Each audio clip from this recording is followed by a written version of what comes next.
এই মুহূৰ্তত লৈ আহিছোঁ অত্যন্ত গুৰুত্বপূৰ্ণ খবৰ ইতিমধ্যে দেখিবলৈ পোৱা গৈছে বাক্সা জেলৰ ভিতৰত 5 অভিযুক্তক ৰাজআতিথ্য দিয়া হৈছে নেকি এনে ধৰণৰ কেতবোৰ প্ৰশ্নৰ অৱতাৰণা হৈছিল আৰু আজিৰ দিনটোত ৰাজ্যৰ মুখ্যমন্ত্ৰী গৰাকীয়ে সমগ্ৰ বিষয়টো সন্দৰ্ভত প্ৰতিক্ৰিয়া ব্যক্ত কৰি উল্লেখ কৰিছে যে বাক্সা থকা যিখন জেল বাক্সা জিলা কাৰাগাৰৰ ভিতৰত এখনো বিছনা নাই জিলা কাৰাগাৰৰ ভিতৰত এই পৰ্যন্ত ভালকৈ বিদ্যুতৰ যোগাযোগ ব্যৱস্থাও নাই আৰু এয়াৰ কণ্ডিশ্যনৰটো প্ৰশ্নই উত্থাপন নহয় ৰাজ্যৰ মুখ্যমন্ত্ৰী গৰাকীয়ে এনে ধৰণৰ মন্তব্য আজিৰ দিনটোত কেবিনেট বৈঠকৰ অন্তত উল্লেখ কৰিছে এটা ডাঙৰ খবৰ টাইম 8 দৰ্শকসকলক এই মুহূৰ্তত জনাইছো যেটো খবৰক লৈ সম্প্ৰতি দেখিবলৈ পোৱা গৈছে ৰাজ্যৰ প্ৰতিটো প্ৰান্তত এক প্ৰকাৰ প্ৰতিক্ৰিয়া অব্যাহত আছে বাক্সাৰ কাৰাগাৰত অভিযুক্তক দিয়া হোৱা নাই ৰাজ আতিথ্য এই কথা ৰাজ্যৰ মুখ্যমন্ত্ৰী গৰাকীয়ে উল্লেখ কৰিছে বাক্সাৰ কাৰাগাৰত নাই এখনো বিছনা কিন্তু তাৰ পৰিৱৰ্তে আছে মেট্ৰেছ এতিয়াও ভালকৈ কাৰাগাৰত নাই বিদ্যুতৰ যোগাযোগ এই কথা ৰাজ্যৰ মুখ্যমন্ত্ৰী গৰাকীয়ে উল্লেখ কৰিছে এয়াৰ কণ্ডিশ্যনৰ কোনো সুবিধা নাই বাক্সাৰ কাৰাগাৰৰ ভিতৰত এই কথাও ৰাজ্যৰ মুখ্যমন্ত্ৰী গৰাকীয়ে উল্লেখ কৰিছে জুবিনৰ ঘটনাৰ 5 অভিযুক্তক কাৰাগাৰলৈ নিয়া সন্দৰ্ভত ৰাজ্যৰ মুখ্যমন্ত্ৰী গৰাকীয়ে মন্তব্য প্ৰকাশ কৰিছে যে বাক্সাৰ কাৰাগাৰলৈ তেওঁলোকক কিয় লৈ যোৱা হ'ল বাক্সাৰ কাৰাগাৰলৈ লৈ যোৱাৰ সিদ্ধান্ত ৰাজ্য চৰকাৰৰ নহয় সেয়া মহামান্য উচ্চ ন্যায়ালয়ে সেই সিদ্ধান্ত দিছে আৰু মহামান্য উচ্চ ন্যায়ালয়ে উল্লেখ কৰিছে যে গুৱাহাটীৰ কেন্দ্ৰীয় কাৰাগাৰত এই 5 অভিযুক্তক ৰাখিব নোৱাৰি কিয়নো এই গুৱাহাটীৰ কেন্দ্ৰীয় কাৰাগাৰত অজয় ফুকন কাৰাৰুদ্ধ হৈ আছে গুৱাহাটীৰ কেন্দ্ৰীয় কাৰাগাৰত ভিক্টৰ দাস কাৰাৰুদ্ধ হৈ আছে গুৱাহাটীৰ কেন্দ্ৰীয় কাৰাগাৰত আলফাৰ কেইবাগৰাকীও সদস্য কাৰাৰুদ্ধ হৈ আছে তেনে পৰিপ্ৰেক্ষিতত এই সকল লোকক যদি কাৰাগাৰলৈ প্ৰেৰণ কৰা হয় কেন্দ্ৰীয় কাৰাগাৰলৈ যদি প্ৰেৰণ কৰা হয় তেওঁলোকৰ জীৱনৰ প্ৰতি নিৰাপত্তাৰ ভাবুকি আছে আৰু তেনে পৰিপ্ৰেক্ষিতত সমগ্ৰ বিষয়টোক লৈ এতিয়া ৰাজ্য চৰকাৰে যেতিয়া আদালতৰ পৰা এই উত্তৰ পালে আদালতে যেতিয়া ক'লে যে গুৱাহাটী কেন্দ্ৰীয় কাৰাগাৰৰ বাহিৰে অন্য কোনো নিৰাপদ স্থানলৈ লৈ যাবলৈ ৰাজ্য চৰকাৰে এই সিদ্ধান্ত গ্ৰহণ কৰক তেতিয়া ৰাজ্য চৰকাৰে বাক্সা জিলা কাৰাগাৰলৈ প্ৰেৰণ কৰাৰ সিদ্ধান্ত গ্ৰহণ কৰিলে আৰু তাৰ পাছতেই এই অনাহুত ঘটনা সংঘটিত হ'ল আৰু তাৰ পাছত যেনে ধৰণৰ বাতৰি ওলাল যেনে ধৰণৰ কথাবোৰৰ প্ৰচাৰ চলিল যে বাক্সা কাৰাগাৰৰ ভিতৰত তেওঁলোকক ৰাজআতিথ্য দিয়া হৈছে বাক্সা কাৰাগাৰৰ ভিতৰত এয়াৰ কণ্ডিশ্যনৰ ব্যৱস্থা আছে কিন্তু ৰাজ্যৰ মুখ্যমন্ত্ৰীগৰাকীয়েও এই সমগ্ৰ যিসমূহ প্ৰচাৰ চলিল যিসমূহ কথা বতৰা ওলাল এই সকলো কথা বতৰা এক প্ৰকাৰ কাটিছে আৰু তাৰ পাছতেই এতিয়া ৰাজ্যৰ মুখ্যমন্ত্ৰীগৰাকীয়ে উল্লেখ কৰিছে যে বাক্সাৰ কাৰাগাৰৰ ভিতৰত এখনো বিছনা নাই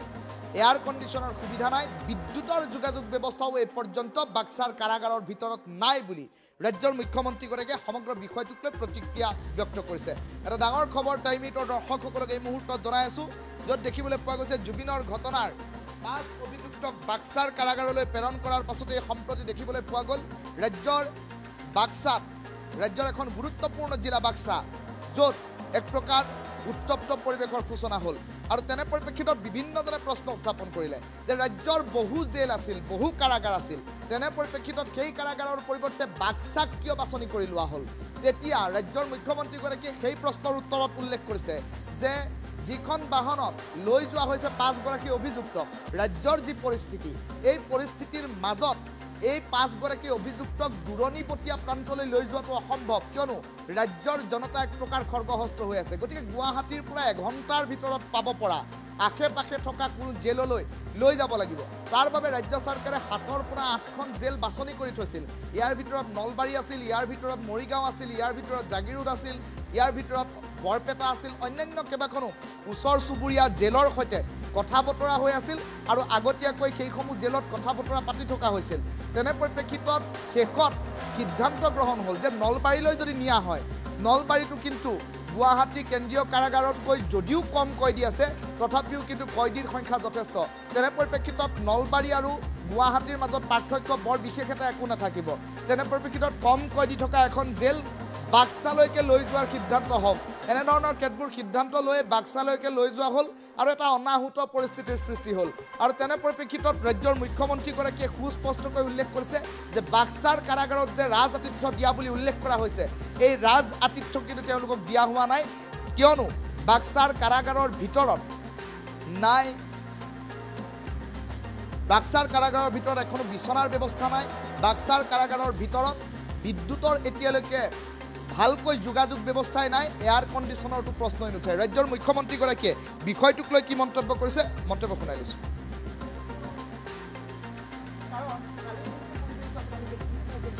আপোনালোকে যদি জেলখন চাব খোজে যাবও পাৰিব দুটা দিন পিছত পৰিৱেশটো অলপ ঠাণ্ডা হৈ গ'লে জেল ৰাজআতিথ্যৰ জেগা হ'ব পাৰে নেকি জেল কেনেকৈ ৰাজআতিথ্যৰ জেগা হ'ব পাৰে আমি একেখন টকা খৰচ কৰি জেলহে বনাইছোঁ আমিতো হোটেল বনোৱা নাছিলোঁ জেলত কি থাকে সৰু সৰু ৰুম থাকে এটা ৰুমৰ পৰা এটা ৰুমত আহিব নোৱাৰা ডাঙৰ ডাঙৰ ৱাল থাকে জেলত ৰাজআতিথ্য হ'ব পাৰে নেকি যদি আমি হোটেল এখনক জেললৈকে কনভাৰ্ট কৰিলোহেঁতেন তো ৰঞ্জন দৈমাৰী ক্ষেত্ৰত আমি তেওঁক এটা গেষ্ট হাউচত ৰাখিছোঁ NDFBৰ বহুত কেইজন একিউজত চিৰাঙত এখন আমি গেষ্ট হাউচত ৰাখিছোঁ তাত ক'ব পাৰে ৰাজআতিথ্য বুলি আৰ্গুমেণ্টছে কিন্তু জেলতে ৰাখিলে জেলখন কেনেকৈ ৰাজআতিথ্য হ'ব পাৰে গতিকে বিষয়টো ক'লৈকে লৈ যোৱা হৈছে মই ভাবোঁ যে ডেফিনেটলি সেই পেপাৰখনক জাষ্টিছ সৌমিত্ৰ শইকীয়া কমিটিয়ে মাতিব সাক্ষী দিবৰ কাৰণে কাৰণ অসম চৰকাৰে তাত এফিডেভিট দিব এই চেনেলটোৰ বিপক্ষে যাতে জাজে এইটোক চাই কাৰণ আমি যদি পুলিচে ধৰি লৈ যায় আমাক অভিযোগ দিব অহাকালি খুব সম্ভৱ জাষ্টিছ শইকীয়া কমিশ্যনে এফিডেভিট বিচাৰিব আমাৰ এফিডেভিটত যিমানে আজিলৈকে উৰা বাতৰি উলিয়ালে আমি গোটেইবোৰ আমাৰ এফিডেভিটত দিম যিমানে আজিলৈকে উৰা বাতৰি উলিয়ালে সুপ্ৰিম কোৰ্টত পিটিশ্যন যোৱাই নাই আপোনালোকে আৰম্ভ কৰিলে কেনেকৈ পিটিশ্যন যাব পাৰে পিটিশ্যনখনতে লিখা আছে ডিফেক্টিভ বুলি তাৰমানে পিটিশ্যনখন শুদ্ধ কৰি দিয়া নাছিল কাৰণে পিটিশ্যনখনৰ ওপৰতে লিখা আছে ডিফেক্টিভ পিটিশ্যন বুলি সেই পাৰ্টটো আপোনালোকে নেদেখুৱালে আৰু ডিফেক্টিভ কাৰণে আজিলৈকে সুপ্ৰিম কোৰ্টত সেইখন পিটিশ্যন নাহিলে ইয়াৰ ওপৰত মানুহ বহি গ'ল কেনেকৈ দিব পাৰে ক'ৰ পৰা দিলে কেনেকৈ দিলে তেওঁ ছিংগাপুৰত নাছিলে গুৱাহাটীতে ঘূৰি আছিলে প্লেনত কোনোবা সিদ্ধাৰ্থ শৰ্মা আহিছে আপোনালোকে এইজন সিদ্ধাৰ্থ শৰ্মা বুলিয়ে উলিয়াই দিলে তাৰমানে বাৰে বাৰে আপোনালোকে অসমখনক এটা এজত লৈ গৈ আছে মই আপোনালোক মানে নাম ধৰি কোৱা নাই যে এইজন বাৰে বাৰে নিজৰ জননী জন্মভূমিক ইমানটো দুৰ্ঘটনাৰ এজত লৈ যাব নালাগে কালি এই দুজন ল'ৰা ছোৱালী যদি ল'ৰাৰ মৃত্যু হ'লহেঁতেন আপোনালোকে ক'লেহেঁতেন অসম চৰকাৰে জবাব দিয়ক কিন্তু আচল দোষটো কাৰ ওপৰত আছিলে ৰাজআতিথ্য জীৱনত যোনে বাক্সা জেল দেখাই নাই পাঁচটা যে CA আন্দোলনৰ সময়ত মৰিলে তেওঁলোকৰ কথা কেতিয়াবা আপোনালোকৰ মনত আহে নে নাই কেতিয়াবা মনত পৰে নে নাই কাৰোতো মনত নপৰে মাক বাপেকৰ মনত পৰি থাকে আজি এই দুজন ল'ৰা যদি মৃত্যু হ'লহেঁতেন মাক বাপেকে জীৱনৰ কাৰণে দুজন সন্তানক হেৰুৱাই দিলেহেঁতেন আপোনালোকে হয়তো দুটা TRP পালেহেঁতেন গতিকে মই ভাবোঁ যে সঁচা কথাখিনি আমাকে সুধি ল'ব না যে সেই জেলত AC আছে নেকি মোক এটা হোৱাটছআপ কৰিলেই মই ৰিপ্লাই দি দিম আপোনালোকে যদি জেলখন চাব খোজে যাবও পাৰিব দুটা দিন পিছত পৰিৱেশটো অলপ ঠাণ্ডা হৈ গ'লে জেল ৰাজআতিথ্যৰ জেগা হ'ব পাৰে নেকি জেল কেনেকৈ ৰাজআতিথ্যৰ জেগা হ'ব পাৰে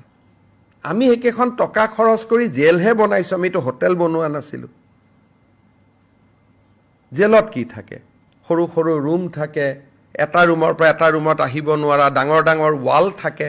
জেলত ৰাজআতিথ্য হ'ব পাৰে নেকি যদি আমি হোটেল এখনক জেললৈকে কনভাৰ্ট কৰিলোহেঁতেন তো ৰঞ্জন দৈমাৰী ক্ষেত্ৰত আমি তেওঁক এটা গেষ্ট হাউচত ৰাখিছোঁ NDFBৰ বহুত কেইজন একিউজত চিৰাঙত এখন আমি গেষ্ট হাউচত ৰাখিছোঁ তাত ক'ব পাৰে ৰাজআতিথ্য বুলি আৰ্গুমেণ্টছে কিন্তু জেলতে ৰাখিলে জেলখন কেনেকৈ ৰাজআতিথ্য হ'ব পাৰে গতিকে বিষয়টো ক'লৈকে লৈ যোৱা হৈছে মই ভাবোঁ যে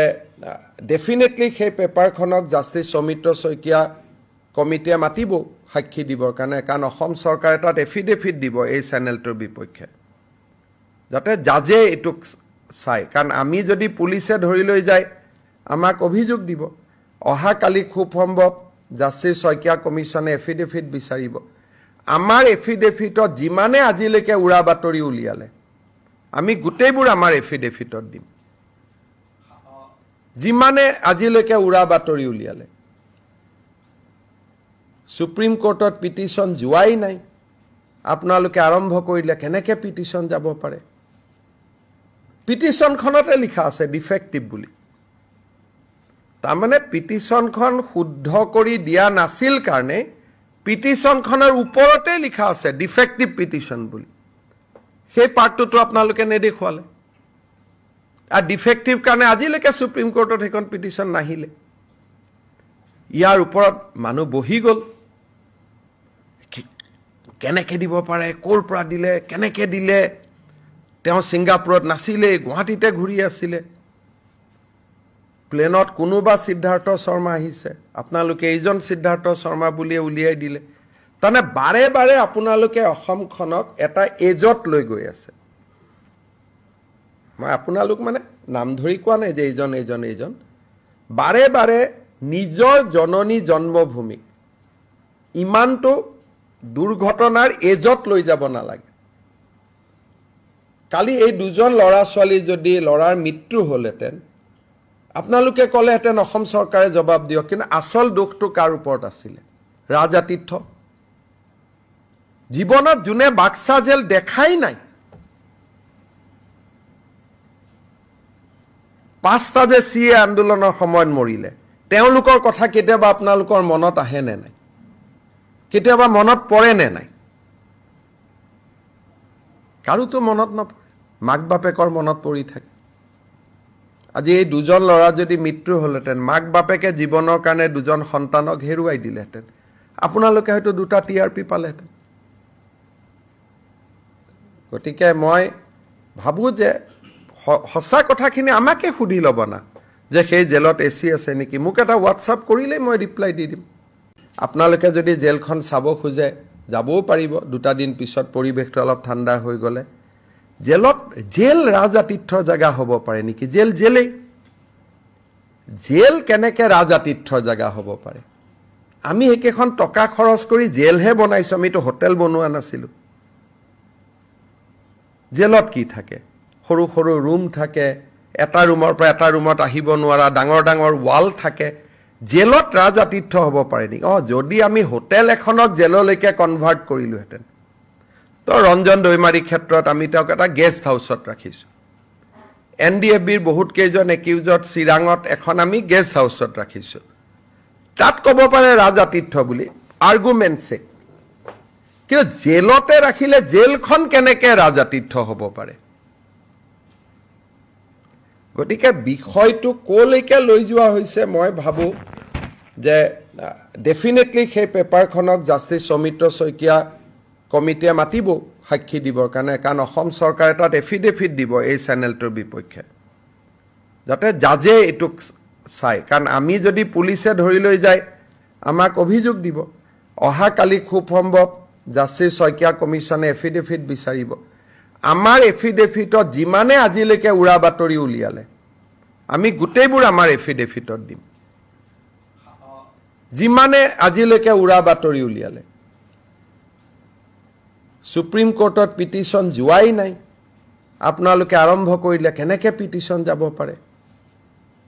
পিটিশ্যনখনতে লিখা আছে ডিফেক্টিভ বুলি তাৰমানে পিটিশ্যনখন শুদ্ধ কৰি দিয়া নাছিল কাৰণে পিটিশ্যনখনৰ ওপৰতে লিখা আছে ডিফেক্টিভ পিটিশ্যন বুলি সেই পাৰ্টটো আপোনালোকে নেদেখুৱালে আৰু ডিফেক্টিভ কাৰণে আজিলৈকে সুপ্ৰিম কোৰ্টত সেইখন পিটিশ্যন নাহিলে ইয়াৰ ওপৰত মানুহ বহি গ'ল কেনেকৈ দিব পাৰে ক'ৰ পৰা দিলে কেনেকৈ দিলে তেওঁ ছিংগাপুৰত নাছিলে গুৱাহাটীতে ঘূৰি আছিলে প্লেনত কোনোবা সিদ্ধাৰ্থ শৰ্মা আহিছে আপোনালোকে এইজন সিদ্ধাৰ্থ শৰ্মা বুলিয়ে উলিয়াই দিলে তাৰমানে বাৰে বাৰে আপোনালোকে অসমখনক এটা এজত লৈ গৈ আছে মই আপোনালোক মানে নাম ধৰি কোৱা নাই যে এইজন বাৰে বাৰে নিজৰ জননী জন্মভূমিক ইমানটো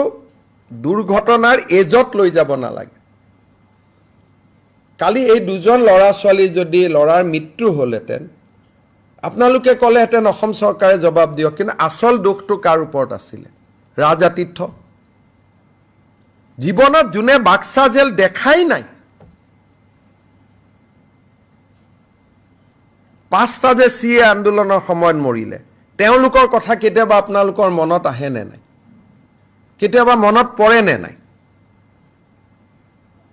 কাৰোতো মনত নপৰে, মাক বাপেকৰ মনত পৰি থাকে। আজি এই দুজন ল'ৰা যদি মৃত্যু হ'লহেঁতেন, মাক বাপেকে জীৱনৰ কাৰণে দুজন সন্তানক হেৰুৱাই দিলেহেঁতেন, আপোনালোকে হয়তো 2টা TRP পালেহেঁতেন। গতিকে মই ভাবোঁ যে সঁচা কথাখিনি আমাকে সুধি ল'ব না যে সেই জেলত AC আছে নেকি। মোক এটা WhatsApp